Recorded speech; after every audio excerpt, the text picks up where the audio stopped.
a comenzar, bueno, Ahora sí. es nuevamente una alegría, decía, comenzar un año más de nuestro seminario de trabajo. El tema para el que los convocamos este 2024 es arreglos y desarreglos con el goce. Abro este primer encuentro contándoles que ya estamos preparando el próximo número de la revista Enlaces, lo cual tiene que ver con el trabajo de los módulos. Muchos saben, hay grupos de trabajo, de investigación que se reúnen sobre distintos temas paralelamente al trabajo del seminario. Hace poco estuvo circulando por las redes la lista de los módulos, quiénes coordinan, cuándo se encuentran.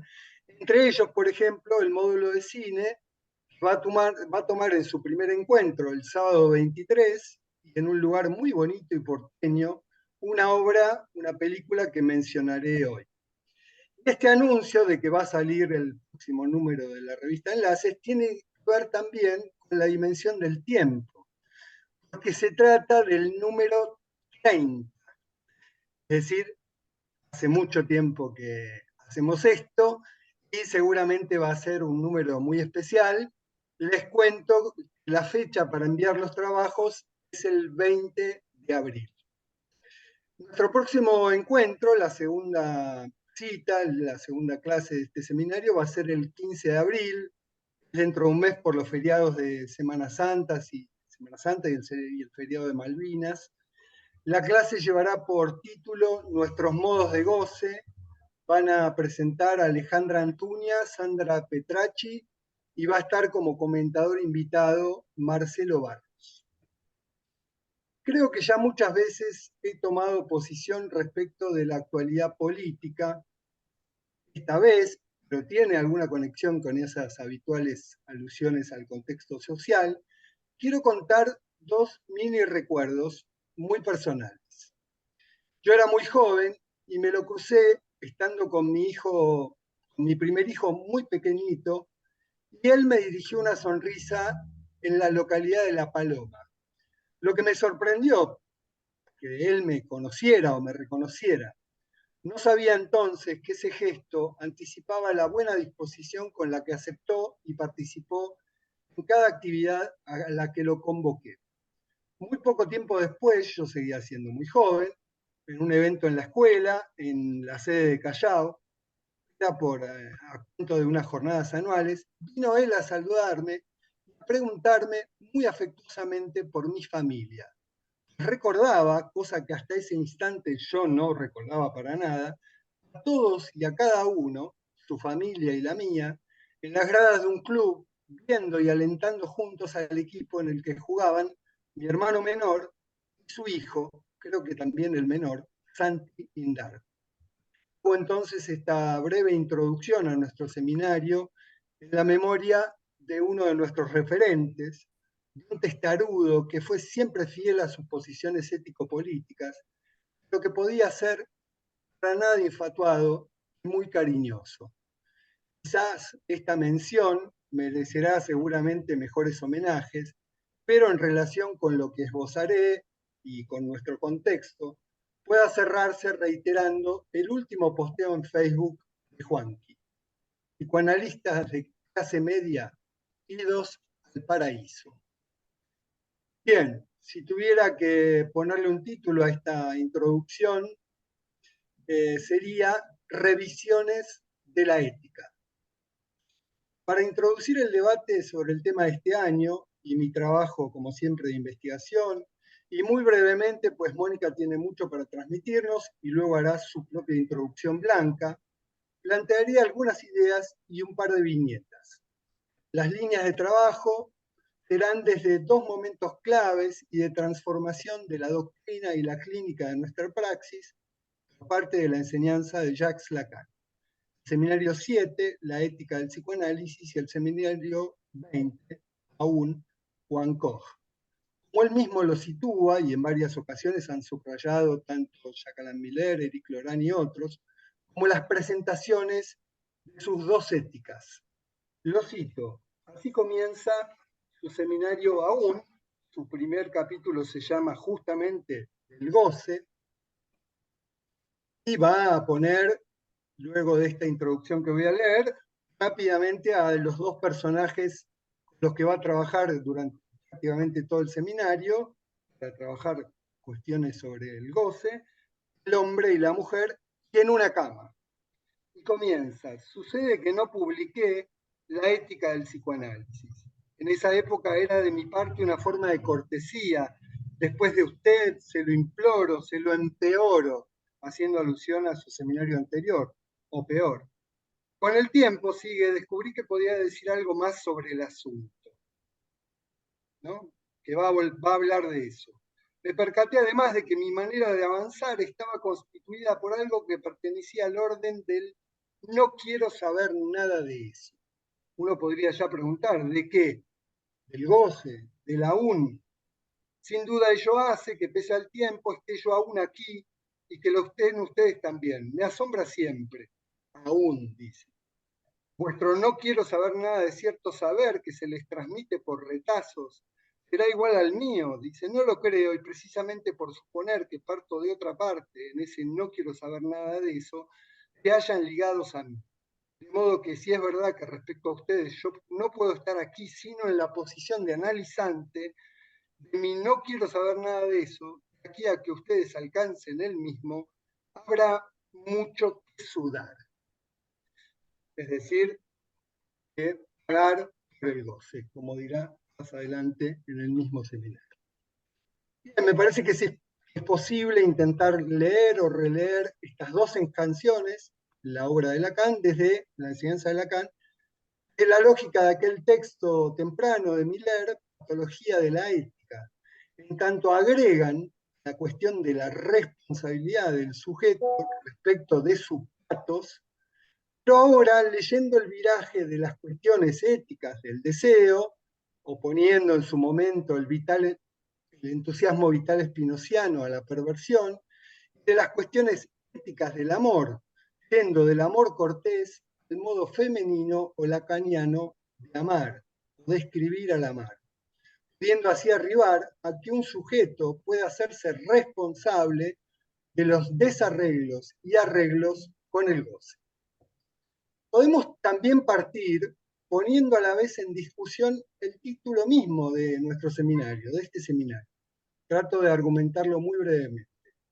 Por un lado, en tanto este título sitúa una cierta dimensión, al menos en el horizonte, de lo imposible, puesto que no hay arreglo con el goce, al menos en tanto completo, acabado, exhaustivo, o modo de solución definitiva de un problema entre el sujeto, el cuerpo y la materialidad del modo sintomático en que habita el lenguaje, que lo parasita. Por otro, en tanto nuestro título sitúa una especie de redundancia o redoblamiento, siendo que solo podemos dar por dado que en tanto hablantes, la sustancia gozante implica necesariamente un desarreglo. Esto último, teniendo centralmente en cuenta también que nuestro título propone revisitar, y si lo logramos revisar, la lógica de todo análisis y quizá de gran parte del psicoanálisis mismo, en tanto toda demanda o entrada en análisis se trate de la estructura clínica de la que se trate, es decir, en una perspectiva transclínica, proviene de un cierto, a veces difuso, pero siempre nos proponemos que lo más preciso posible, desarreglo con el goce. Y toda experiencia analítica debería apuntar a un cierto y preciso, y lo más singular posible, nuevo arreglo con el goce, aunque pueda no aspirar a la eternidad o al paraíso. Y con esta pretensión lógica se pueden diferenciar y poner en tensión estos dos momentos de la enseñanza de Lacan como dos maneras de abordar en qué consistirían estos desarreglos y arreglos. Los desarreglos planteo un poco en algún sentido como permanentes, incluyendo los problemas y las paradojas que presenta la cuestión del goce, central, insisto, para nuestra práctica. Hemos esbozado, para cerrar el seminario del año pasado, con las amigas Florencia Shanahan y Ana Rutnagel, quizá estén aquí, una conversación sobre 3 interrogantes que surcaron el trabajo del año respecto de las eróticas femeninas o lacanianas. Creo, pensaba cuando preparaba esto, que el título mismo del seminario 20, aún o ancor, puede leerse como un condensado de estas cuestiones, incluso de nuestro título de este año, aún los desarreglos y arreglos con el goce. Quienes quieran continuar leyendo sobre estas cuestiones, en la última enlaces, la enlaces 29, la justamente anterior a la próxima 30 que saldrá hacia septiembre, por ahí, en la sección justamente eróticas, hay un artículo de Eric Lorán y uno de Mónica Torres. El de Eric Lorán se llama Lacan, el amor a la feminidad, y el de Mónica, tema que trabajó durante el año pasado, D.H. Lawrence, el inicio de una erótica femenina para ambos sexos. Y muy probablemente estamos pensando, quizás si lo logramos, publiquemos aquella conversación con la que cerramos el seminario pasado y ya esbozábamos algo de este. Pero ya en el seminario 7 me voy a situar para 2 breves alusiones en 2 capítulos en particular, el goce de la transgresión, el capítulo 15, y el siguiente, la pulsión de muerte. La elevación del objeto parcial a premisa de intercambio, incluso social, no conduce al amor al prójimo, trabaja Lacan, sino en tanto el acceso al prójimo como objeto es inaccesible, más bien la crueldad. Incluso, dice Lacan, retomando al Freud del malestar en la cultura, al osario, una especie, podríamos decir, de infierno, bastante humano. Al final, hacia el final de estos capítulos, Lacan pone a trabajar a Freud con Marx, ¿no? Y habla de que, bueno, si Freud amaba, pero si no superaba a Marx, y que Marx pretendía, no tanto lo que se dice de él políticamente, sino una emancipación en el sentido en que el hombre se encuentra en una relación no alienada, etcétera, retoma la cuestión de la función del deseo en Freud y dice que tiene una cuestión paradójica, puesto que la razón, el discurso, la articulación significante como tal está ahí ya desde el inicio, en estado inconsciente, envuelta, desconocida, no dominada, no sabida por quien es su soporte. Y en esta captura primitiva fundamental, en ese campo, dice, lo paradójico es que, aunque esté organizado lógicamente, hay una Spaltung, por lo cual ese deseo presenta aristas, puntos de tropiezo, aquello en lo cual la experiencia freudiana complica la dirección dada al hombre en su propia integración. Dice, problema este del goce, en tanto se presenta como envuelto en un campo central, con caracteres de inaccesibilidad, de oscuridad y de opacidad, un campo rodeado por una barrera que vuelve su acceso al sujeto más que difícil, inaccesible quizás, como tenía la teoría en ese momento, del acceso al goce por transgresión, en la medida en que el goce se presenta no pura y simplemente como la satisfacción de una necesidad, sino como la satisfacción de una pulsión. Se hace algunas aclaraciones sobre la dimensión de la pulsión como algo muy complejo, básicamente insistente, extensiva a la cuestión de la historización. Dice, no es reductible a la complejidad de la tendencia entendida en su sentido más amplio, en el sentido de la energética, entraña una dimensión histórica cuyo verdadero alcance tenemos que percibir. Bien, hemos trabajado, recordarán muchos, hemos trabajado bastante aquellos 6 paradigmas del goce en la enseñanza de Lacan, propuestos por Jacques Alain Miller en su curso La experiencia de lo real en la cura psicoanalítica. Y no solo creo fundamental para este año conservar de eso, que ya hemos visto varias veces, esa dinámica que él planteaba entre la dimensión del problema y el relanzamiento del problema o el intento de solución entre cada una de esos momentos, de esas elaboraciones, sino también creo importante ubicar con precisión la conexión y las anticipaciones que presenta aquel goce de la transgresión, en donde Lacan toma, por ejemplo, ejemplos de mujeres como Antígona, en algún punto imposible o mortífero, hacia una concepción del goce para la cual el Edipo, el padre, el fantasma o el delirio puedan ser insuficientes como arreglos luego de atravesada la experiencia de un análisis. Desarrollos que, por ejemplo, en Aún abrirán o abren a su última enseñanza sobre los modos de habitar un goce más allá del falo, que permitirán pensar la dimensión unaria del goce, la escritura o nominación del hay uno del goce en un cuerpo que puede permitir un arreglo sintomático con el no hay relación sexual.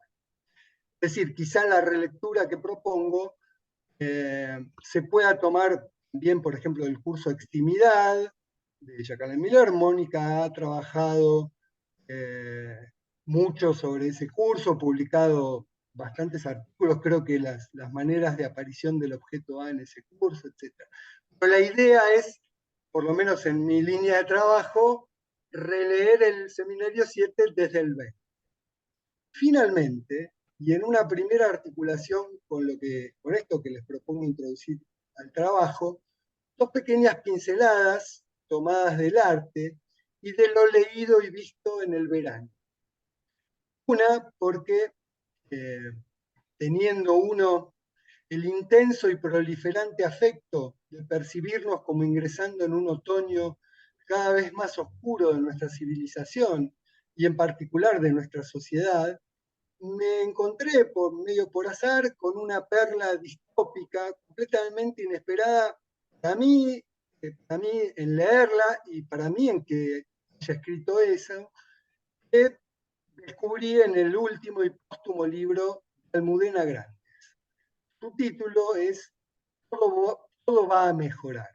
También voy aquí, se los cuento un poco rápido, de atrás para adelante. Mónica también lo leyó y quizá diga alguna cosa sobre este libro, muy particular porque ella, a partir de la pandemia del coronavirus, pensó en escribir esta distopía sobre una España muy loca y muy nueva, se produce a partir como efecto también de las pandemias, y son varias pandemias, y bueno, cuando le faltaba el último capítulo, se estaba por morir y es justamente su marido el que por conversaciones con ella y sus notas escribe ese último capítulo y dice en el último capítulo hay como un epílogo.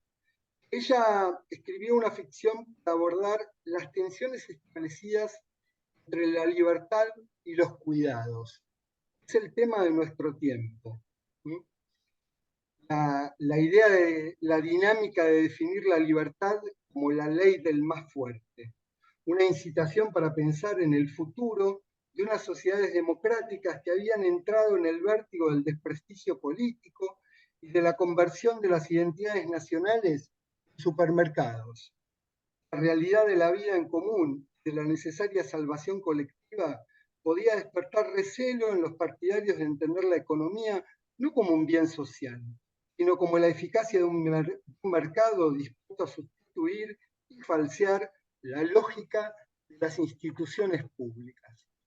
Pero la historia es que un tipo, no un político, ni un pensador, ni un filósofo, ni un sociólogo, no un hombre de la universidad, sino un empresario con mucho poder, imagina a partir de la pandemia que podrían inventar un partido, inventar pandemias y nuevos confinamientos, cambiarles la Internet global por una de España, un poco acotada, vendiéndoles, ¿no? Convoca a unos expertos, a unos hackers para armar algoritmos que le armen una red solo para España y a partir de ahí empezar a inventarles una realidad nueva en la cual tienen un rol central la seguridad privada Y la psicoterapia, hay una psicoterapia del Estado que los convoca a aplaudir por las noches, a cumplir las normas de este nuevo Estado y a ser sociales, ¿eh? Y sobre todo tiene una consigna, les dice todo el tiempo,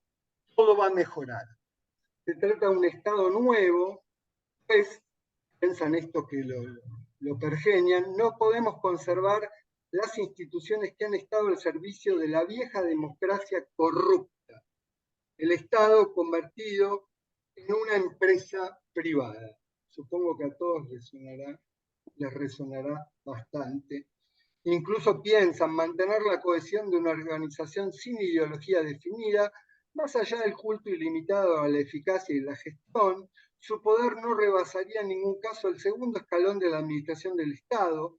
Los líderes, portavoces y cabezas de lista serían personas sin experiencia política previa, biografías al margen, incluso buscan activistas independientes, al menos en apariencia, repartidores, influencers, etcétera.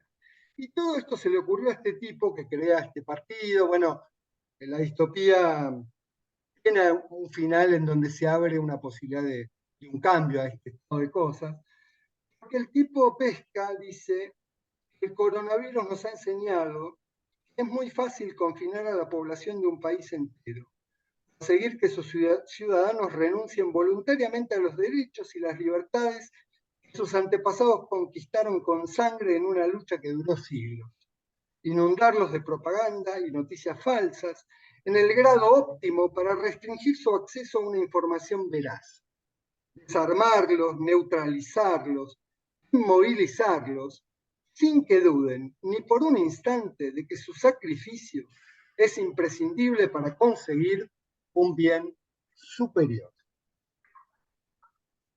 Bien, esta viñeta asoma también a nuestro trabajo, quizá el tema de las locuras contemporáneas, respecto de los modos de vivir con el goce en el cuerpo. Hay una gran referencia sobre estas locuras para mí, si hay tiempo después lo retomo, que es el librito de Jean-Claude Maleval, más allá de algunas teorías personales que él tiene, me parece muy bueno, Coordenadas para la psicosis ordinaria, donde retomando aquellos textos, no solo la introducción de Miller sobre la psicosis ordinaria, sino ese texto Retorno a la psicosis ordinaria, que después de unos años también publica Miller, donde más allá de trabajar la cuestión de la psicosis ordinaria, piensa bastante sobre en qué contexto se producen estas nuevas locuras. Pero entonces, además, pensar en tomar esta versión distópica y no tanto de la sociedad de Almudena en la que se producen estas locuras, justo leí y recomiendo la contratapa de página 12 el domingo 2 de marzo de Raquel Robles, una militante de los derechos, digamos, que le haría de contrapunto. Muy original e interesante lo que ella muy brevemente propone allí, una perlita, donde básicamente plantea que las invenciones de la ciencia ficción, y en el último tiempo, pero en general, son siempre distópicas, dice, ¿no? Y por lo tanto apocalípticas, en donde en esta época, sobre todo, tiene muy mala prensa las ficciones utópicas, ¿no? Que se atreverían a imaginar un porvenir mejor. Y entonces, como me parecía que valía la pena terminar de un modo más optimista, a partir de esta nota, preparando estas notas, recordé, cuando todo parece decir en la realidad y en la ficción, que las utopías van cayendo como las hojas de los árboles en el otoño, que por suerte existen los Aki Kaurismäki. Con la guerra de telón de fondo radiofónico y el cine siempre presente, con su paleta habitual con la que logra una belleza sintética muy singular, y en este caso con muchísimos cuadros a lo Edward Hopper, así uno ve la película y está Hopper ahí, con su humor seco y sus acostumbradas referencias a lo argentino o a Buenos Aires, y una como siempre excelsa banda sonora en el que el tango siempre estaba presente, en este caso Gardel específicamente, o una balada cantada en finés en la que una mujer dice, ¿no te atreves a amarme? En Hojas de Otoño, Autumn Leaves, de Aki Kaurismäki. Kaurismäki nos presenta a dos proletarios al borde de la marginalidad, desechados por el sistema a comer comida vencida o desencantarse de la explotación vía el alcoholismo, pero que en un karaoke por azar se encuentran.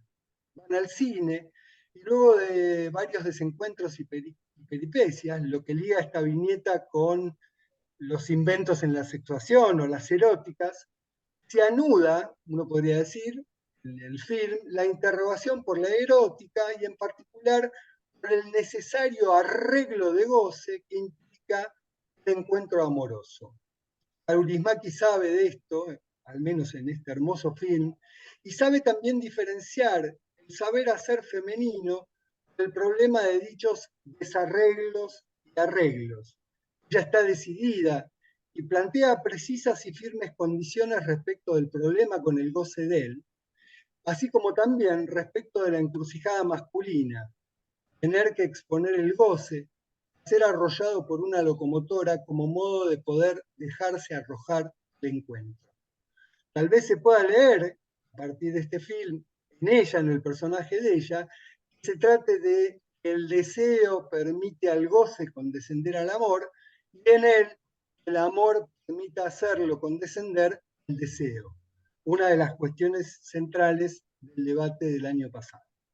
Una referencia al final del seminario Ancor, seminario 20, pero por cuestiones de tiempo, en todo caso, después la puedo retomar en la línea del trabajo que les planteé, pero retomando la nota de Raquel Robles, voy a decir que Kaurismäki, en medio de un espacio social arrasado, se atreve a pintar una utopía amorosa.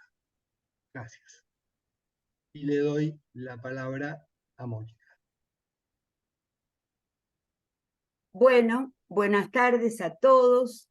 Bienvenidos nuevamente a nuestro seminario.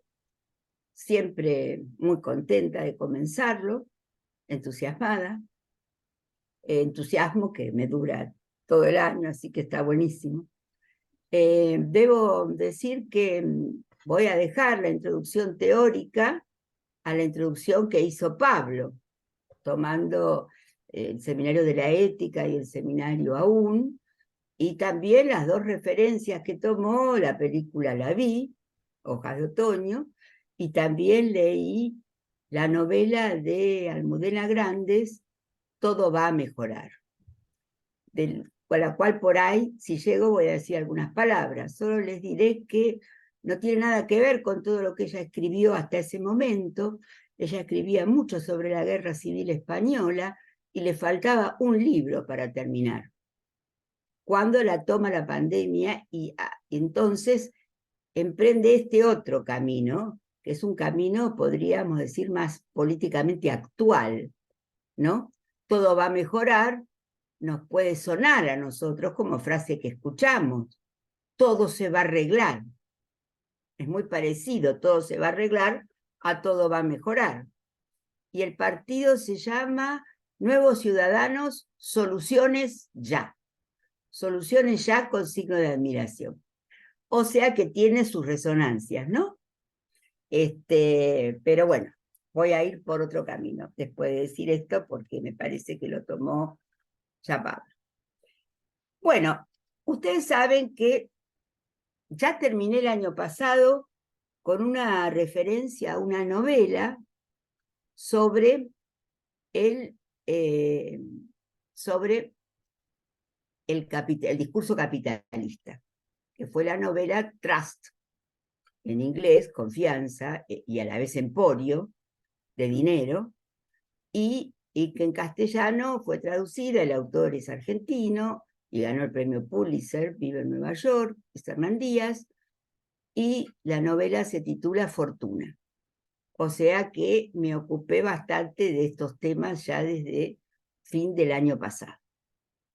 Pero además, es habitual que comience el año recordándoles mis lecturas de verano. Entonces, además de leer la novela de Almudena, me ocurrió que, como la novela de Hernán Díaz tiene mucho, todos los críticos dicen que tienen mucha influencia de Henry James, o sea, de autores norteamericanos de los siglos XIX y XX muy importantes, ¿no? Y que tiene referencias a Henry James y a Edith Wharton. Leí, como Henry James ya lo leí todo, por lo menos me parece que lo leí todo, que no hay nada que dejé de lado, decidí releer la novela de Edith Wharton, la Edad de la Inocencia, que quizás ustedes conocen porque fue llevada al cine, y no por cualquiera fue llevada al cine, ¿no? Fue llevada por Scorsese, con el protagónico de Daniel Day-Lewis y Michelle Pfeiffer y Winona Ryder. Y es una película maravillosa. Ahora, el libro también es maravilloso, es especialmente maravilloso el libro. Sobre cómo de alguien que no tiene el coraje de amar. Un hombre que no se juega por el amor. Bueno, y una mujer que tampoco termina por ser como la protagonista de Hojas de Otoño, que finalmente ella, es ella la decidida, ¿no? La que está decidida ahí es ella. Bien, entonces, claro, ya en ese momento me dije a mí misma, hay que leer a los clásicos. ¿Por qué leer las novelitas nuevas, de nuevos, que tengo ganas de releer a los clásicos? Que en general he leído a muchos clásicos, pero que no se leen. ¿Qué disparó esto? Además de este interés de Hernán Díaz por los clásicos, que siempre lo había tenido, y el mío también, que he leído mucho a los clásicos, lo que lo disparó es que vi, y eso circuló por las redes, vi en Prime Time o Amazon, que son lo mismo, una serie sobre la novela de Scott Fitzgerald, El último magnate, que tiene la característica, al igual que la de Almudena Grandes, de ser póstuma. Es decir, en realidad el último capítulo de la novela de Almudena lo escribe su marido, un gran amor que tuvieron. Ella le dedica todos sus libros. Todos sus libros son a Luis por esto, a Luis por lo otro, a Luis por aquello, y era un gran amor el que se tenían y fue un gran sufrimiento para él perderla joven, porque ella se enferma de cáncer creo que en el 2021, o en el mismo 2020, y se muere casi enseguida. Le queda un capítulo que habían hecho juntos todas las notas, porque ella sí que tuvo el valor de enfrentar esa muerte sabiendo que no iba a escribir el último capítulo y dándole a él todas las instrucciones para que lo hiciera. Y entonces tiene ese agregado.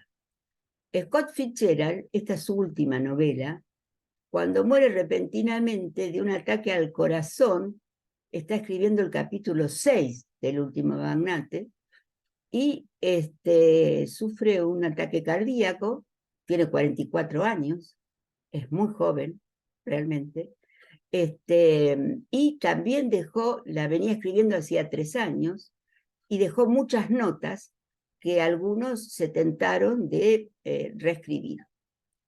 Yo, depende de la editorial, esos últimos capítulos que están tomados de las notas de Fitzgerald, que no tenía a su mujer ya para que las reescriba, puesto que su mujer estaba internada en un hospicio psiquiátrico, que es donde muere. Es una historia trágica la de esta pareja.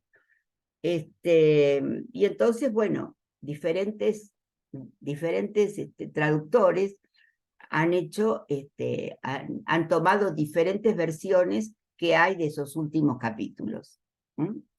La serie, que está en Prime Time y que se las recomiendo infinitamente, y eso fue lo que me hizo dar más ganas de releerla, es que al mismo tiempo estaban dando esa serie sobre el último magnate de Scott Fitzgerald y otra serie sobre Zelda Fitzgerald, que es la mujer de él, ¿no?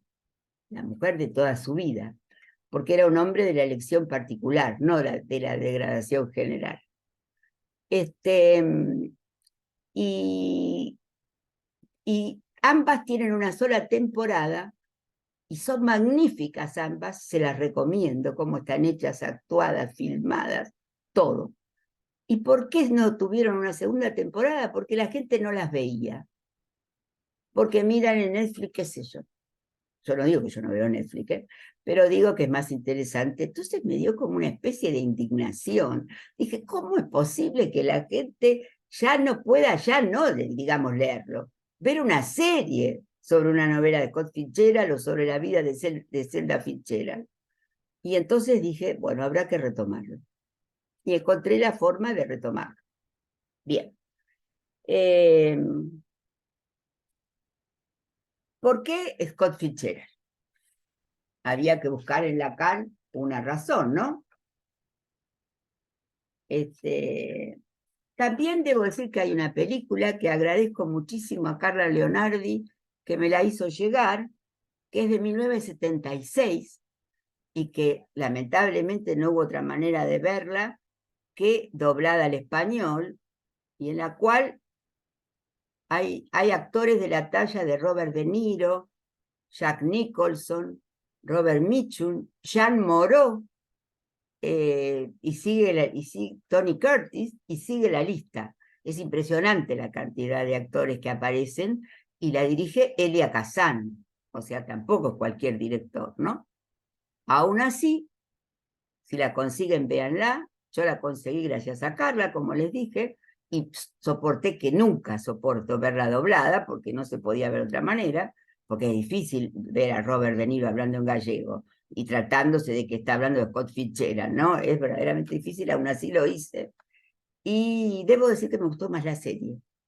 La serie está protagonizada por el que hace el papel del último magnate, que se llama Monroe Starr, es Matt Bomer, o Boomer, no sé cómo se pronuncia, que es un actor que quizás ustedes conocen, trabajó en la serie de Sinner, y últimamente estuvo propuesto para los Globos de Oro por la serie Fellow Travelers, o sea, compañeros de viaje.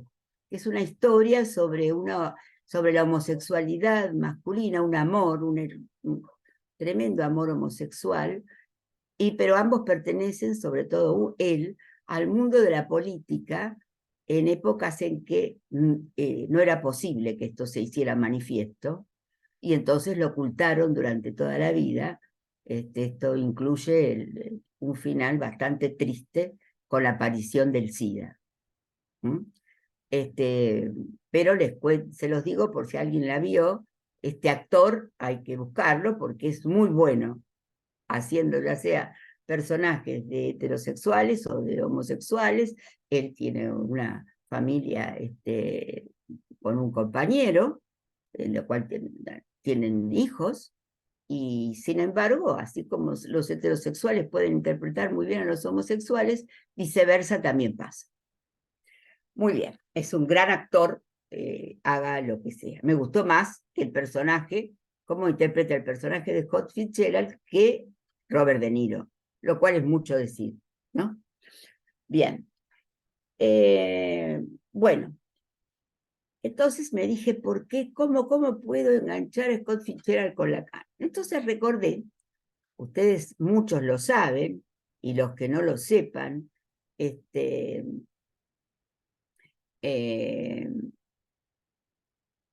bueno, hay una acotación de Pablo, que les digo que sí, que Elia Kazan toma mucho la parte de la novela que tiene que ver con la política, o sea, con los sindicatos en los cines, con el comunismo, y la serie toma más la cuestión del nazismo. Quizás es una cuestión de épocas también, ¿no? Bueno, ambas cosas están en la novela de cualquiera de las maneras.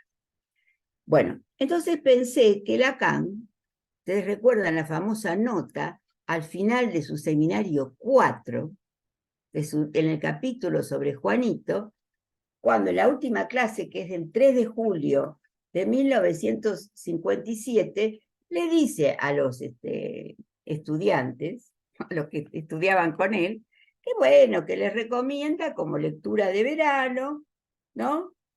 Lo dice así. Pero antes de dejarlo a Juanito, viene hablando de Juanito, dejemos a Juanito a su suerte. Pero antes de dejarlo, les indicaré todavía que si a propósito de él me he referido a cierta evolución de las relaciones entre los sexos y he hablado de la generación de 1945, ha sido seguramente para no caer en una excesiva actualidad. El cuidado de describir y definir lo que puede ser la generación actual, de dar su expresión directa y simbólica, se lo dejo a otros. Por ejemplo, a François Sagan. No cito este nombre al azar, solo por gusto de hablar de cosas de actualidad, sino para aconsejarles como lectura para las vacaciones. En el número de Critique de agosto-septiembre de 1956, el artículo de Alexander Koyev, Un último mundo nuevo. Será que es sobre 2 libros, Bonjour Tristesse y una cierta, Buenos días Tristeza y una cierta sonrisa, del autor de éxito que acabo de nombrar. Podrán ustedes ver lo que un austero filósofo, Koyev, habituado a situarse únicamente a nivel de Hegel y de la política más elevada, puede extraer de obras aparentemente tan frívolas. Y en efecto, entonces hay que leer el artículo de Koyev, que lo hemos recomendado muchas veces, está en la revista Descartes número 14, así como el artículo de Miller sobre el tema, que está en la revista Colofón número 14, y que se titula Buenos días, sabiduría, sobre las nuevas virilidades. Y que yo he escrito eso en mi libro Clínica de la Neurosis, todos los hemos tomado, yo lo he tomado bastante, no quiero repetirme en eso, pero lo digo porque por ahí algunos no me han escuchado, ¿no? Para ponerlos en tema. Entonces, me pregunté, porque hay un momento en que antes sitúa como los padres del último mundo nuevo, de este último, antes del de François Sagan, donde ya no hay hombres, podríamos decir, ¿no? Mirá, lo dice así, ya no hay hombres, se acabó el programa, ¿no? Si quitamos el no del lado izquierdo de las fórmulas de la sexuación. Entonces toma a 13 escritores que son de la misma generación de Lacan. Es decir, que son jóvenes, tanto ellos como Lacan, al mismo tiempo, no después de la Segunda Guerra Mundial, sino después de la Primera Guerra Mundial, porque Lacan fue joven después de la Primera Guerra Mundial. Entonces toma de los 3 escritores norteamericanos mejores del siglo XX, elige a Hemingway. Y luego elige 2 franceses, Monterland y Malraux. Pensé, los 3 grandes escritores del siglo XX, que pertenecen a esa misma exacta generación, son Scott Fitzgerald, William Faulkner, que escribió El sonido y la furia, porque ahora está traducida como El ruido y la furia, lo cual creo que es un error, porque toma la frase de Shakespeare, que dice algo así, era como un cuento contado por un idiota, lleno de sonido y de furia. Entonces siempre habían puesto El sonido y la furia, yo lo leí así hace muchos años, pero han decidido que como era el cuento contado por un idiota, no era sonido sino ruido, con lo cual disiento. Creo que aunque sea un idiota, es un ser humano, y por ende es sonido y no ruido. Así que me quedo con la traducción del inglés del sonido y la furia, porque la novela de William Faulkner está contada en parte por el idiota de la familia, el hermano idiota. Y es una novela extraordinaria, extraordinaria. Pero tanto William Faulkner como Hemingway, ahora les voy a decir la edad de todos, elige a Hemingway porque le parece el más macho de todos, sin duda mucho más que Scott Fitzgerald, porque era un tipo, como dice ahí Koyev, porque nunca dice los nombres de quién está hablando, pero dice el hombre que termina su vida en la lucha con el gran pez, que fue la última novela de Hemingway, y que un hombre con las botas puestas, como hemos dicho alguna vez en la revista también, Enlaces, en los primeros números, un hombre mujeriego en los toros y en la guerra, porque así es la vida de Hemingway. Entonces era lógico que eligiera a Hemingway y no a Scott Fitzgerald. No sé por qué no a William Faulkner, que también era bastante, quizás porque realmente el más mujeriego era Hemingway, más ese tipo de hombre, digamos, ¿no? Mientras que, porque igual termina su vida a los 61 años, se suicida. William Faulkner estaba casado, un tipo sureño, también escribió Las palmeras salvajes. Esas son cosas que hay que leer o leer. Es como no leer si uno no leyó eso, no haber leído nada, no sé cómo decirlo, hay que tener esa base de cultura. William Faulkner estaba casado, pero tenía un amante de toda la vida. O sea, también era una clase de hombre más parecido, si ustedes quieren, a Hemingway que a Fitzgerald. Fitzgerald, de los tres, era el más femenino. Casi que podría estar en lo que nombra François Sagan. Entonces creo que por eso no elige a Scott Fitzgerald. Así que estos tres, que les digo, estos tres autores norteamericanos, que me parecen los mejores de la literatura norteamericana del siglo XX, pertenecen a la misma generación de Lacan, que es el que vivió más años de todos, que nace en 1901 y muere en 1981 a la edad de 80 años. No pude dejar de aquí de recordar a Juanqui en el momento que puse a la edad de 80 años, porque Juanqui acababa de cumplir 80 años y también había hecho una de esas intervenciones irónicas en su Facebook, al estilo de la que nombró Pablo, pero como Pablo ha hecho el homenaje y lo hemos hecho en Enlaces y lo he hecho personalmente, me sumo a eso y no voy a ahondar en esa cuestión. Es mi recuerdo para Juanqui, con quien fundé esta escuela. Es uno con los que estuve en el primer curso, no sé cómo decir, la suerte, el honor de estar con él en ese primer consejo, en el que Miller venía cada 2 meses y también formaba parte de ese consejo. Bien, vuelvo a nuestros autores. A ver, estos escritores habían nacido más o menos para la misma época. Hemingway había nacido en 1899 y muerto suicidándose en 1961. Faulkner había nacido en 1987 y muerto en el 62 a los 65 años. Y el que muere más tempranamente, por supuesto, es Scott Fitzgerald, que es el que había nacido antes, pero también muere antes. Muere realmente muy joven, en 1940, a la edad de 44 años, había nacido en 1896, de un ataque al corazón. Bueno,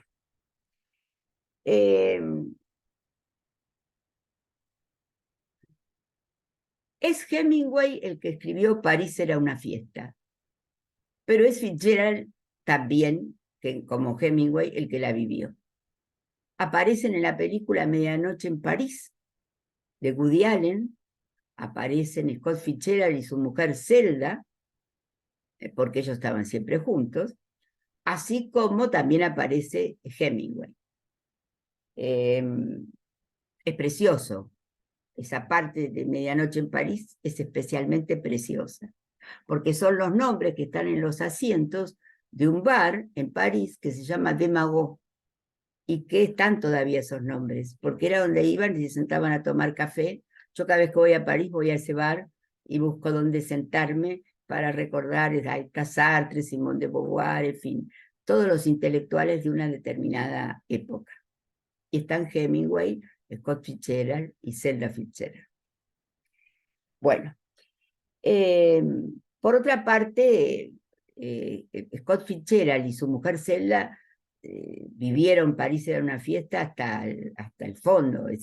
Son considerados la generación perdida de los años 20, porque a los 20, en el año 20 tenían 20 y pico, y yo podría decir que se tomaron todo el champán de este mundo, ¿no? Entre los dos, y cada uno por separado también. De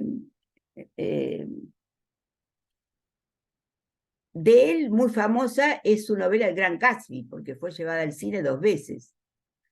El último magnate es menos conocida porque no la terminó, y sin embargo es su novela más madura, porque, como dice acá el que escribe el prólogo de mi versión en español, dice, es una mujer la que lo escribe, dice, en realidad podríamos decir que es su novela más madura porque siempre sus personajes estaban en el mundo diletante de la clase alta de Long Island, ¿no?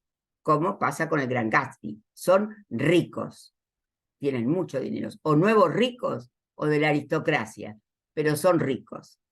En cambio, aquí se ocupa de un personaje, que es Monroe Starr, que trabaja mucho para el cine, y trabaja en exceso, a pesar de que sabe que está enfermo del corazón, trabaja y trabaja, duerme poco, no cumple con las órdenes del médico, es un productor exitoso, a quien el dueño del estudio a la vez protege y odia, porque es mucho más exitoso con los actores, con el público, que él.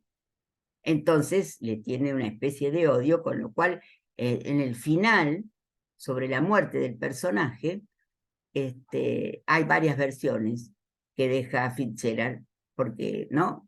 Una es que este hombre, que sería su antagonista, lo manda a matar, porque aparecen todas esas cuestiones, la mafia del cine, en lo que sería también la depresión de los años 30, porque escribe sobre el cine, que ya es cine sonoro en los años 30, y toda la mafia que hay alrededor de eso, los sindicatos que tratan de luchar por los derechos de los escritores y son denunciados como comunistas.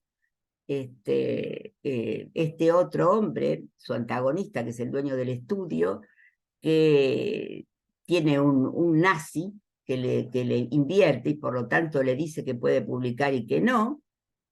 Y entonces en la película de Elia Kazan eligen un final, en la serie eligen otro final. En realidad en la película queda inconclusa, no aparece el final.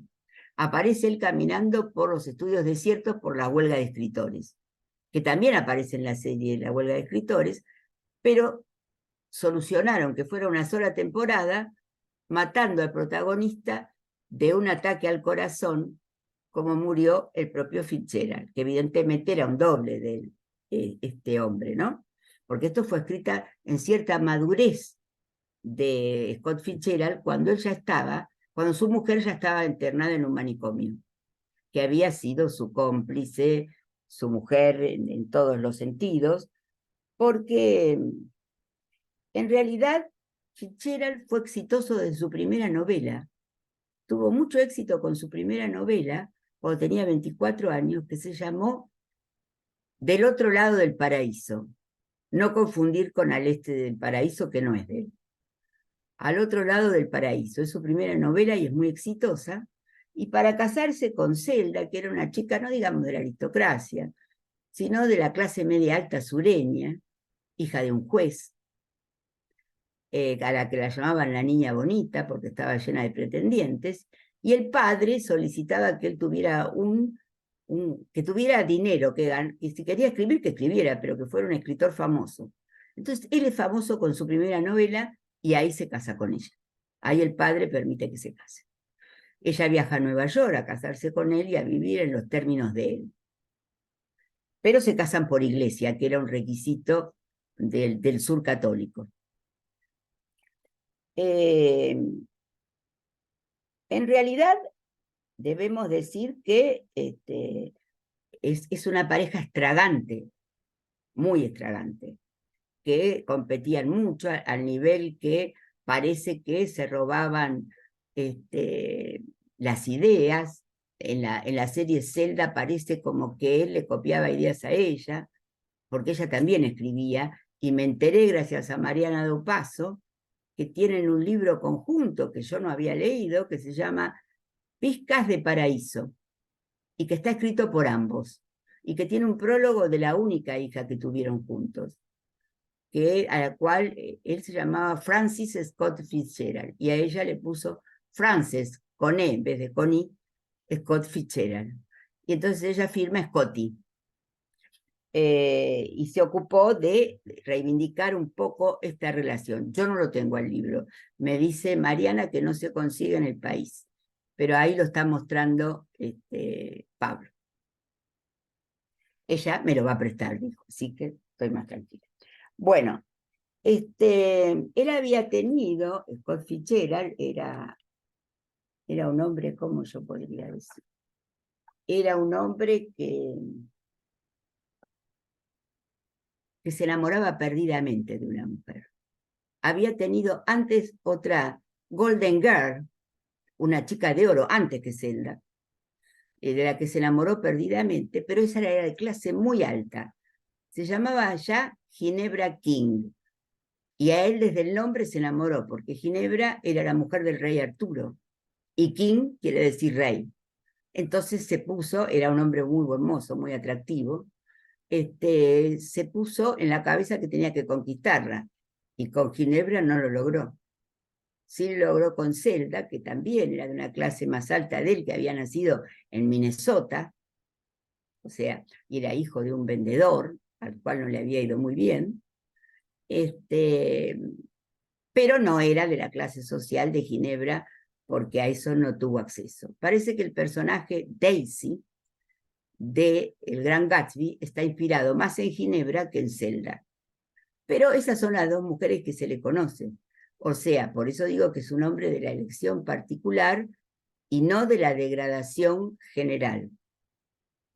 Y creo que por eso no es elegido, digamos, ¿no? A mí me resulta muy atractivo el personaje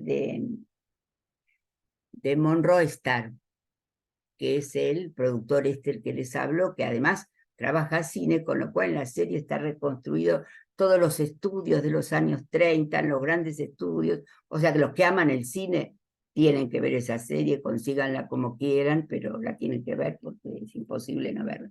Por supuesto que hay que leer también la novela, ¿no? Debo decir que la película quizás es más fiel a la novela que la serie, porque la serie estira un poco, ¿no? Con lo cual se mete por otros costados. La serie toma más en cuenta la cuestión del amor, porque aparece la cuestión del amor y de la traición de una mujer. En la novela aparece, pero la película toma más en cuenta la parte política, que también aparece en la serie, pero predominando el amor sobre la cuestión política, mientras que en la película predomina la política sobre el amor. Yo diría que en la novela más bien predomina la política, porque Zelda ya estaba internada y él estaba bastante solo en ese momento, y enfermo del corazón, como hace a su protagonista. Es decir, que en efecto no pudo terminarla. Y la última internación, las internaciones de Zelda, que es diagnosticada como esquizofrenia, empiezan en 1930, con la primera internación en 1932, y en 1937 ya es internada por última vez, y no saldrá más. Fitzgerald muere antes que ella, y ella muere de la peor de las maneras. Muere en un incendio del hospicio en el que estaba. O sea que es muy catastrófica ¿qué les podría decir? El estrago de esta relación, que sin embargo hizo una producción tan maravillosa a nivel de la literatura como la que él nos deja, ¿no? De ella he leído menos, no he leído nada de ella, debo decir, porque no hay. Hay este libro del cual me habló Mariana, que lo voy a leer, donde escriben los dos, pero está como insinuado que quizás en la serie Zelda, que también está en Amazon Prime Time, pero está más centrado en ella, y la verdad que han buscado un Fitzgerald que no me gusta nada, no es nada atractivo, para centrarla en la figura de ella, es una serie bastante feminista en ese punto. Y han buscado un Fitzgerald que parece un tonto, francamente, y Fitzgerald de tonto tenía cero. Y la inteligente es ella, y él a veces la plagia, en fin. Eso es lo que está, me gustó mucho más la serie El último magnate que la serie Zelda. De cualquier manera, vi por 2 veces El último magnate y estoy viendo por segunda vez Zelda. No voy a ver por segunda vez la película Robert De Niro doblada al gallego porque no puedo, eso me excede. Pero la vi una vez, algo es algo. El papel de Jack Nicholson como un comunista realmente comprometido es muy interesante. Es de 1976 también, ¿no? Otro momento histórico al de la serie, que es actual. Bueno, ellos eran muy ambiciosos y de gustos muy extravagantes. Ella lo hacía gastar mucho y mucho y mucho y mucho, porque le gustaba la ropa. O sea, había una cosa a la vez de mucha cultura y de mucha frivolidad. Y él tenía también una especie de club de amigos en la Universidad de Princeton, porque él era mucho más culto que ella, puesto que él había estudiado, y ella no, cosa que era bastante común para la época. El padre juez no consideró que esta chica por ahí podía estudiar también, que era bastante brillante, mucho más brillante que sus hermanas. En cambio, parece que el padre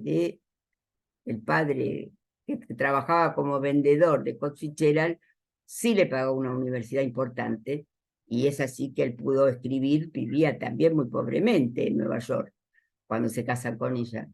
No, cuando se casa con ella alquila un super hotel y empiezan a despilfarrar, porque es cuando ganó todo el dinero que ganó con su primera novela, que es extraordinaria. Yo creí que había leído todo hasta que Mariana me habló de esta novela, que escrita entre los dos, Pizcas de Paraíso. Pero les recomiendo Suave es la noche. Les recomiendo especialmente Hermosos y Malditos, que es sobre la relación entre ellos, que son en efecto hermosos y malditos. Escribió El Gran Gatsby, que ya hay 2 versiones de cine, una con Robert Redford y otra con Leonardo DiCaprio, sobre un nuevo rico que se enamora de una niña rica que nunca le da la menor atención, y siempre terminan de un modo trágico en general estas historias, como terminaron ellos dos, ¿no? Porque la relación entre ellos era muy, muy extravagante. Quizás realmente era un hombre más de nuestro tiempo, ¿no? Más acorde a nuestro tiempo hubiera sido, que al tiempo en que era necesario ser esa clase de hombres como eran Hemingway y William Faulkner.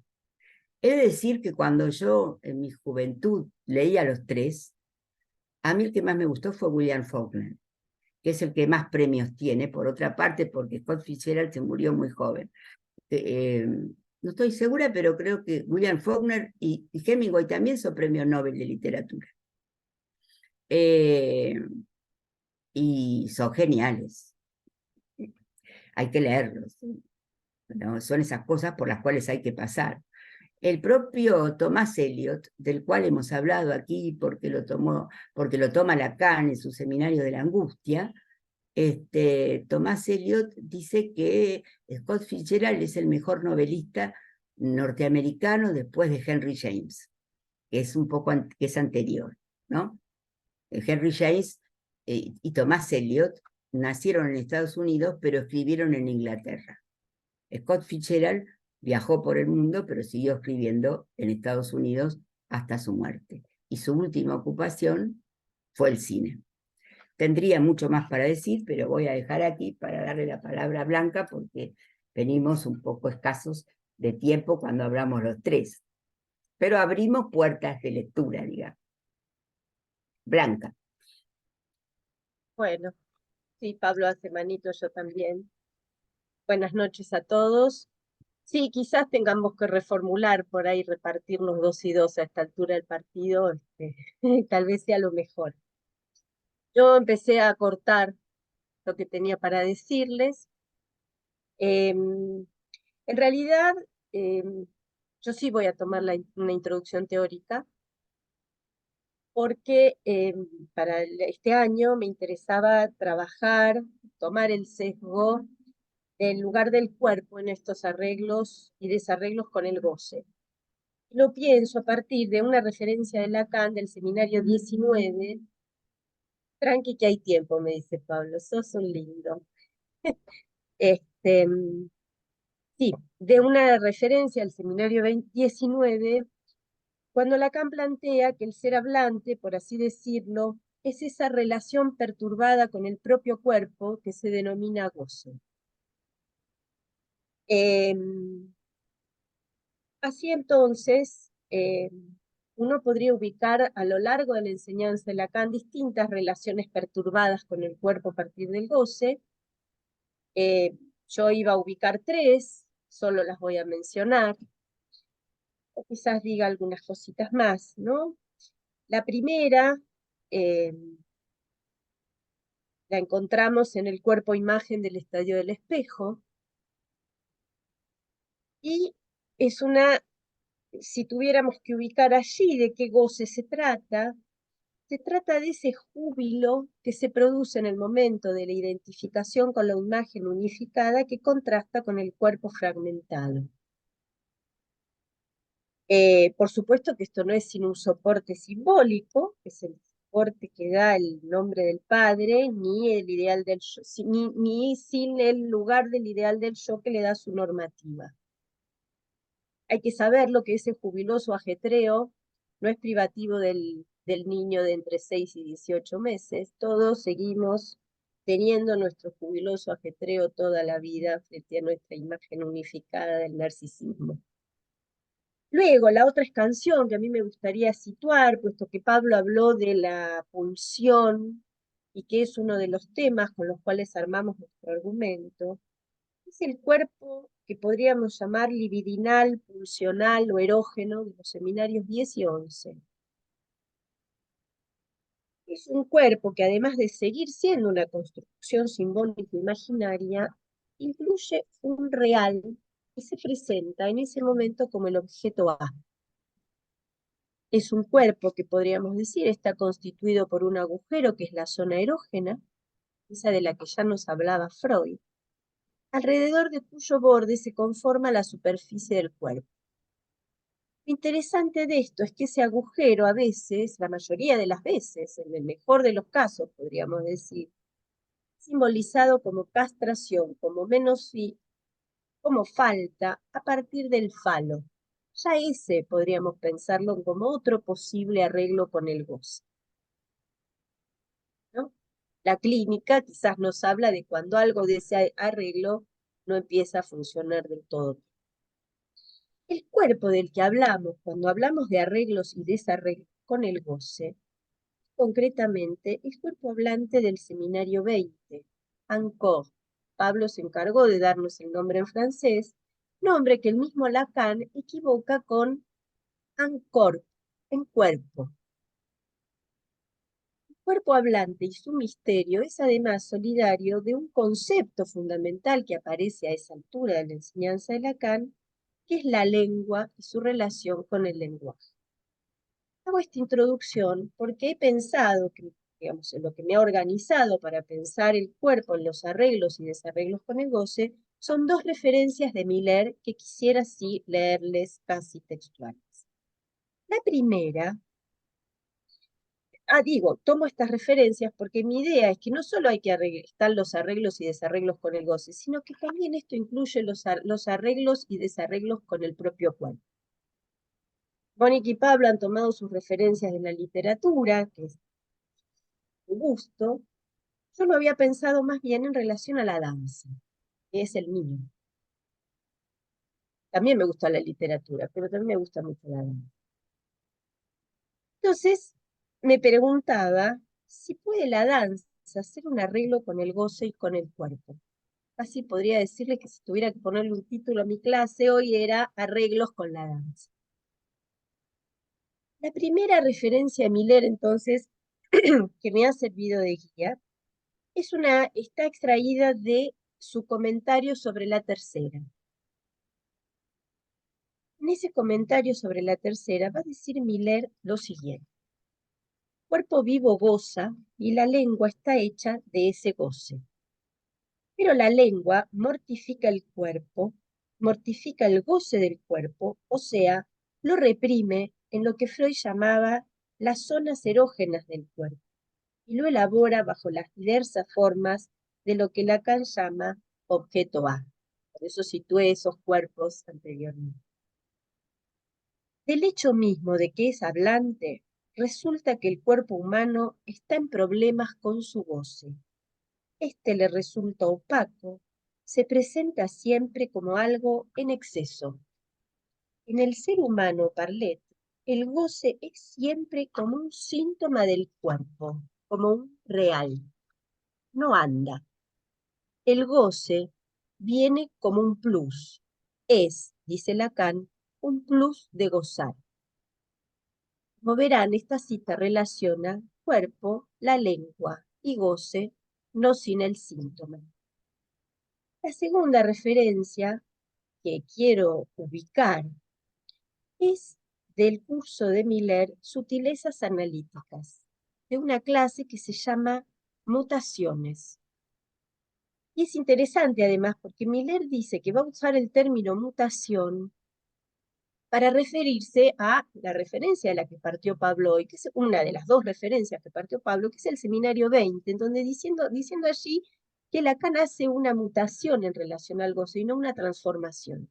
Con la transformación hablaría de la forma, y en la mutación se puede conservar, dice Miller, la positividad del síntoma. Entiendo lo positivo no solamente como un más, sino también como algo que es ineliminable, que no se puede volver en menos.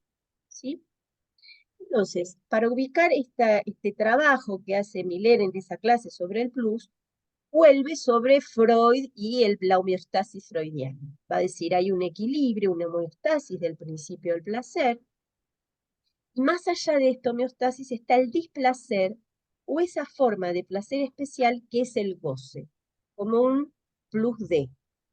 Entonces Miller propone que la meta de un análisis sería disminuir el displacer que esa positividad de goce produce y aumentar el placer del que es capaz. Y esto es posible a través de un arreglo.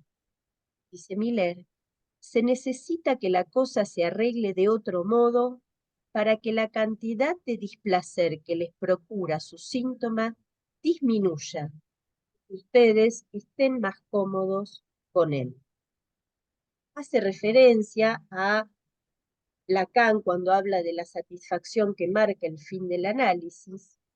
Miller ubica que hablar de arreglos implica no hablar de franqueamiento, pero a mi gusto yo creo que solo el arreglo es posible si sí se ha hecho un franqueamiento. Es decir, si se ha podido franquear, hacer el atravesamiento del fantasma, desarticular, desmontar esa maquinaria que es el fantasma que transforma el goce en placer, pero que se refiere siempre a un goce anudado al sentido, referido al otro y sobre todo con una cara de sufrimiento. En esto, creo, se vería afectada también la relación que cada quien tiene con el cuerpo. Y es ahí donde me pregunto, en casos, en qué situaciones la danza podría ser o no un arreglo, o incluso hasta llegar a ser un desarreglo. Yo he trabajado aquí en el seminario distintas referencias a la danza. Por ejemplo, ¿se acuerdan que en Invenciones de la Sexuación tomé a Jay Chauncey, aquel bailarín que bailaba roles femeninos, que nos ha permitido ubicar cómo alguien puede armarse un cuerpo y hace su propia invención de la sexuación? Tomé también en su momento a Isadora Duncan para dar cuenta de cómo se juega en ella ese goce opaco al sentido, esa alteridad incrustada en el cuerpo y cómo ella se las arregla con esto con la danza. Una colega de Italia, con motivo del Esquiliquet del último congreso, Todo el mundo es loco, había puesto al trabajo algo que me pareció sumamente interesante, que es a Lucía, la hija de Joyce. Puesto que Lucía había intentado ser bailarina, Joyce se lo había prohibido, y la hipótesis de la colega italiana es que quizás la danza podría haberla hecho, vamos a decirlo de una manera poética, podría haberla hecho flotar un poco y no ahogarse donde su padre nadaba. Ella tiene esta hipótesis y es interesante como una línea para investigar. Quizás le pida el trabajo y podamos ampliar. También otra posibilidad que a mí me quedó pendiente es trabajar a Pina Bausch, me lo han sugerido muchos. Puedo citar también en esto, y es lo que voy a retomar en otra ocasión, a una que se llama Dominique Elbet, que fue durante el 2016 y el 2019, y que justamente fue bailarín antes de ser psicoanalista. Fue 15 años bailarín de danza clásica, trayecto que él dice corto, pero que al mismo tiempo dice que le fue muy largo. Lo cito, luego lo voy a retomar igual, porque Dominique Elbet hizo un trabajo sobre Nijinsky, que sería otro bailarín que podríamos tomar. Hizo ese trabajo con motivo de unas jornadas de la Escuela de la Causa en Francia sobre la norma macho, digo, un poco en consonancia con lo que traía Mónica de las nuevas virilidades. Es interesante lo de Nijinsky para poder pensar algo de los arreglos y desarreglos con el goce en relación a la danza, porque lo que ubica Dominique Elbet en ese sentido, en algún momento se puede retomar, es que la danza clásica suele ser una tentativa importante para significar el falo, ¿no? Es un ejercicio que por excelencia, es un ejercicio en el que por excelencia el cuerpo busca hacerse el falo. Eso uno podría pensar, podría funcionar en Nijinsky, que justamente le faltaba, ¿no?, el significante que podría haberlo ayudado a operar, ¿no?, a falicizar, ¿no? Como si él encontrara con la danza clásica aquello que está forcluido en lo simbólico, ¿no? Me parece un planteo muy interesante, porque como saben, Nijinsky tuvo una psicosis declarada, internado, y bueno, están todos sus cuadernos, sus diarios, en donde uno puede leer algo de lo que ha sido ese retrato. A mí para hoy me había interesado tomar algo más local y pensé en el coreógrafo y bailarín, que es más coreógrafo que bailarín, Oscar Araiz. Mi lectura de verano, entre otras, ha sido su libro Escrito en el aire, que es un libro que no es autobiográfico, sino que es un acercamiento a su obra. Y yo creo que él escribe este libro en ocasión de que Mauricio Weinroth lo invita a montar una obra en el San Martín armada en el 2009 con fragmentos de sus obras anteriores. Él mismo se ha ocupado de evitar que el texto desbarranque en lo autobiográfico, entonces solamente se centra en las obras, los procesos de trabajo, lo que él llama los motores, las circunstancias, los protagonistas, los contextos. También y sobre todo, y esto es muy importante, en las marcas que han dejado en él sus diferentes maestros a partir de algunos encuentros contingentes y otros no tanto, en donde lo que él plantea es que sin influencias no hay trabajo, la originalidad y el estado puro no existen. Ha hecho más de 150 obras desde 1958, cuando hizo su primera obra. Creó el ballet del Teatro San Martín, un grupo de corpo en Brasil, hizo un montón dirigió muchos grupos también. Y entre 1976 y 1982 recorrió 14 países. Entre otras razones, quizás como resultado de la profunda marca que dejaron en él las numerosas mudanzas de su familia durante su infancia y su adolescencia. Para él, esto ha hecho que sus procesos de aprendizaje se hayan complicado. Supone también que de ahí nació el deseo y una furiosa entrega al fuego que se instaura sobre el caos, y el vacío. Lo que para él constituyó el terreno para crear el propio orden y experimentar el poder de construirse. Interesante es que sus inicios en el arte fueron con el dibujo, que se coloreaba, como dice él mismo, con la música. En ocasión de las jornadas anuales de Leol en el 2022, se le hizo una entrevista en la que dirá: creo ahora que lo que me llevó al dibujo fue un afán de ordenamiento. Es el mismo objetivo que tiene en la composición la coreografía. La pregunta que deduzco de eso es qué necesitaba ordenar entonces. En esa línea continúo suponiendo que lo que no comprendía, o sea, lo que necesitaba ordenar era lo que no comprendía. Más que las palabras, su ausencia, porque no había respuestas ni preguntas. La música fue uno de los disparadores del dibujo.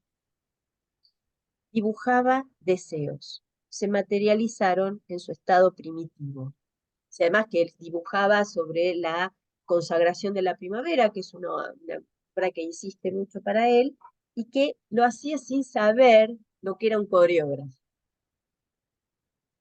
Cuando compongo danza, hago dibujos diminutos de cuerpos en cuadernos preferentemente pequeños. No tienen la menor pretensión artística, son ayuda a memoria, son confidenciales. Sigo un impulso geométrico, una narrativa de formas.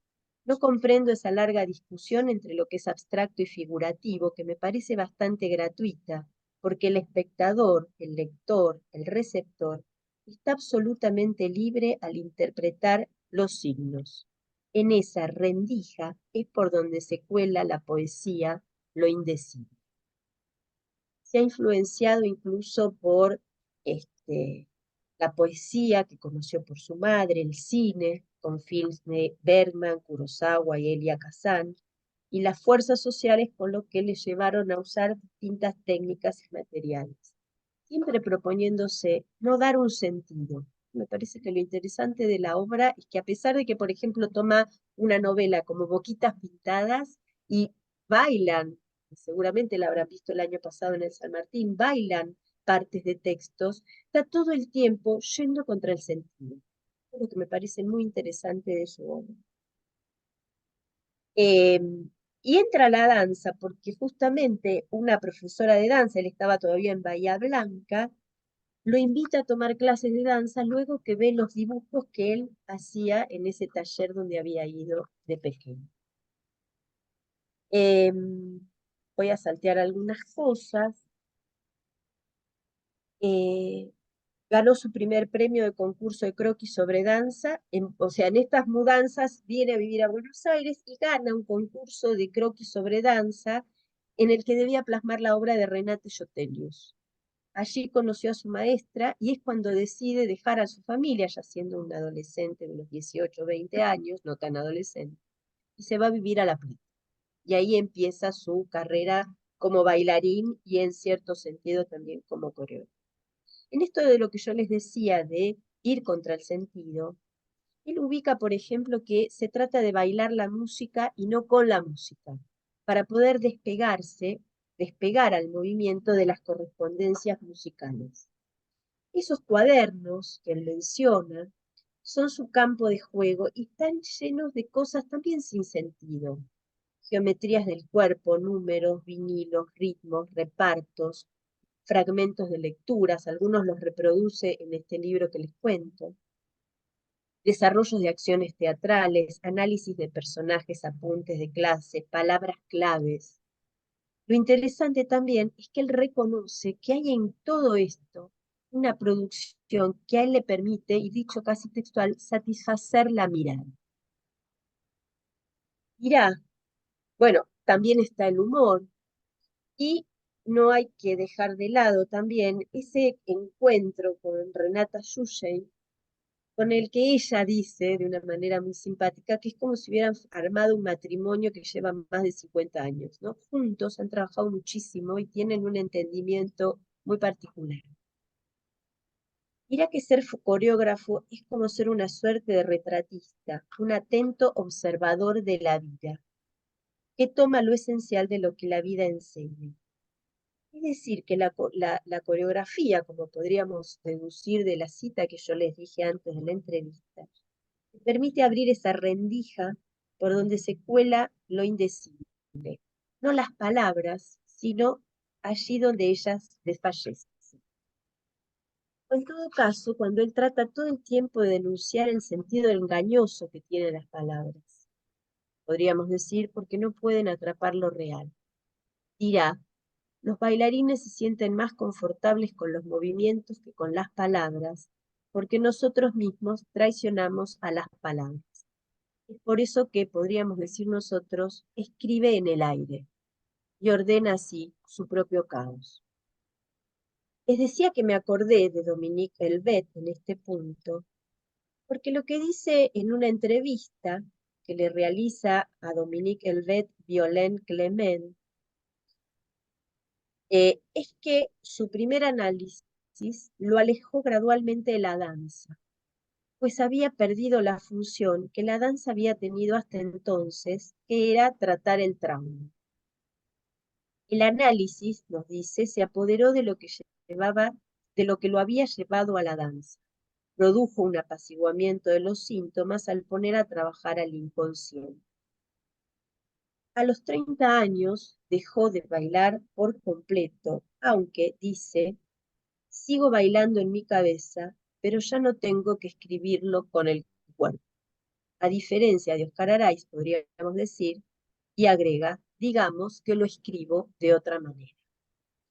Compacté lo más que pude, pero me prometo a mí misma retomar más a fondo el testimonio de Dominique Elvet, porque él ubica muy bien cómo la danza le había permitido ciertos arreglos, incluso con su posición sexual, con su masculinidad un poco confusa, y cómo el análisis, ¿no?, hace que abandone ese arreglo para pasarlo, podríamos decir, como dice él, a escribirlo de otra manera. Esto es así, sucintamente lo que tenía preparado para mí.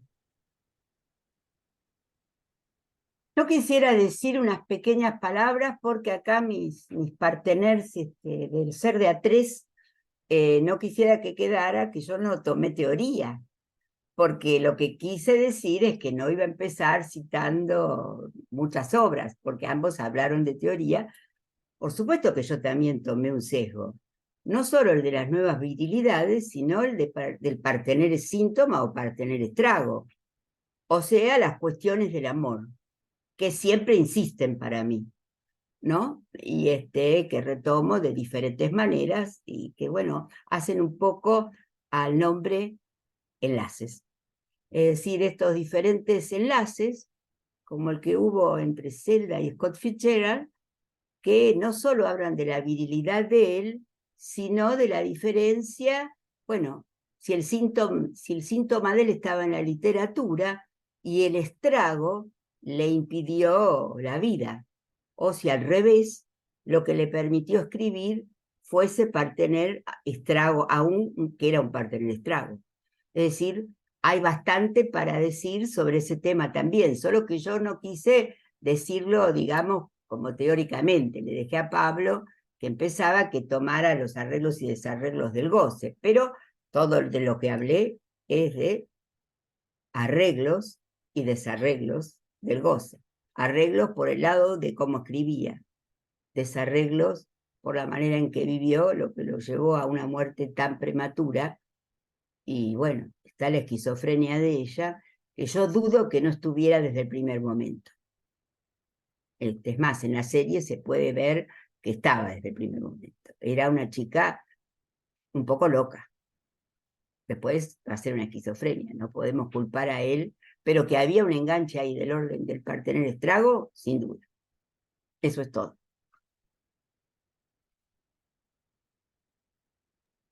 A ver, yo tomé teoría porque si no, no enganchábamos los bailarines con nada. La verdad es esa. Si no metía la teoría, los No, bailarines pero quedaban tenés bailando razón, todo los lo que tres había tomamos suelto. teoría, obviamente que sí. Obviamente que los tres tomamos teoría. Así. Como siempre, son líneas iniciales para comenzar a desplegar un trabajo que iremos desgranando a medida que de diversos enfoques tomemos el tema en las distintas clases.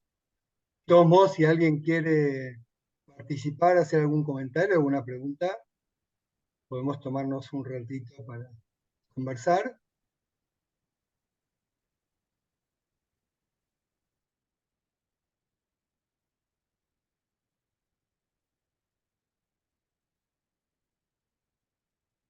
Sí, sí, claro, siempre lo hacemos, ¿no? Si alguien quiere decir algo,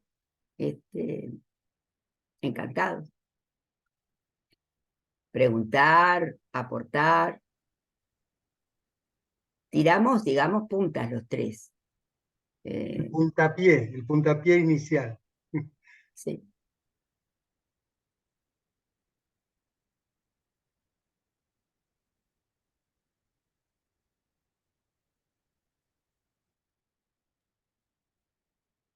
Bueno, también puede quedar así y que continuemos el 15 de abril con nuestros modos de goce, con Alejandra Antuña, Sandra Petracci y el comentador invitado Marcelo Barros.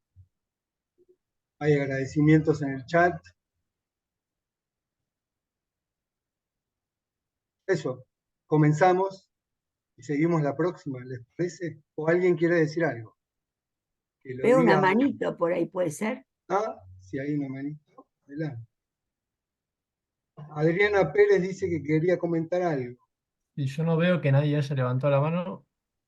Si tenés Pero hay una una Adriana manito por Pérez, ahí por error, pero no es la manito Ah, que tiene que haber, es no otra puede ser un manito. aplauso. un aplauso. Puede ser, sí. Pero hay alguien que dice en el chat que Sí, quiere comentar sí. algo. Bien, Adriana, a ver ahí. No estoy pudiendo darle audio. A ver.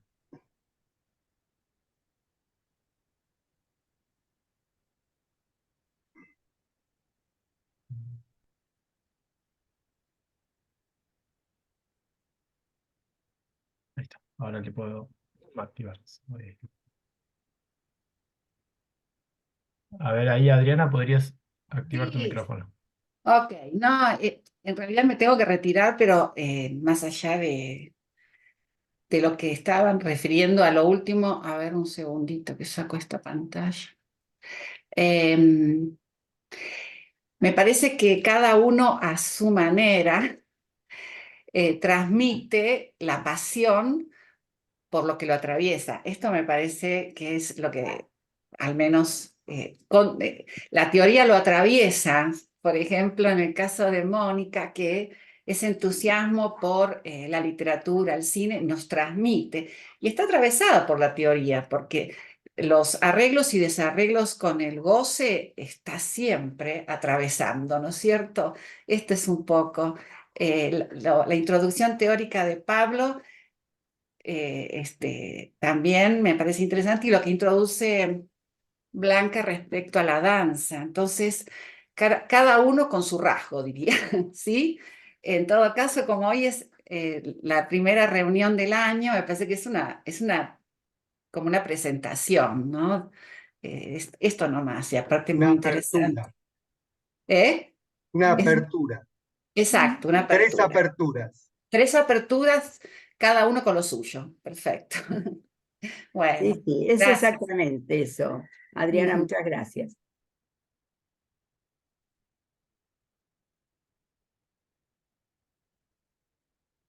Bueno, muy bien. Mónica Bueno, entonces Cresariana, nos seguimos la vemos el próxima 15. y nos vemos en 15 días. No, el Ese 15 de día abril. seguimos. No, No, el el 15 15 de de abril, abril. cierto, no son 15 días.